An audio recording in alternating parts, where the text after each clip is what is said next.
Okay, magandang buhay mga kasipag. Sagutin ko lang tong question ni sir, especially ito si ma'am. Sir, based on my experience, ang inverter na malaki ang watts, hindi po basta-basta umiikot ang pan. For example po, itong akin is 12,000 watts. So, ginagamit ko po ngayon yan, pero hindi umiikot yung pan. Tingnan nyo po, sinusundot ko yan. Hindi sa umiikot. Bakit? Kasi po, kayang-kaya niya yung mga nakasaksak dyan na load. Like, ito po, 100 watts water pump at itong mga nakasaksak na tig pa 5 watts, which is air pump. Dalawa po yan. At ito yung isa. At meron pa pong isang washing machine na almost 500 watts. Yan, tignan nyo po yung wire. Talaga pong nakasaksak yan sa inverter. So ayan po, i-fast forward ko lang para mabilis. Pero tignan nyo po yung cable niya. Talagang nakasaksak yan sa socket. At yung socket na yan, cable is nakasaksak sa inverter ko. Pero hindi pa rin po umiikot ang fan. Bakit? Kasi po kayang-kaya niya ang nakasaksak na load. Which is itong inverter ko kaya niya magbigay ng 6,000 watts kasi 12,000 watts nga siya. At ang nakaload dyan is wala pa sa 1,000 watts. So hindi pa gumagana ang fan kasi nga hindi pa siya nag-iinit. Kasi kayang-kaya niya yung nakaload. Ngayon po, iikot lang ang fan katulad nitong nakikita nyo ngayon if mahina na po ang supply ng battery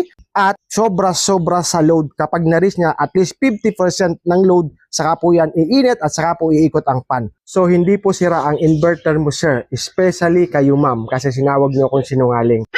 Anyway, nasa yellow basket ko lang yan or nasa comment section below ang link. Ganun lang po. Thank you very much.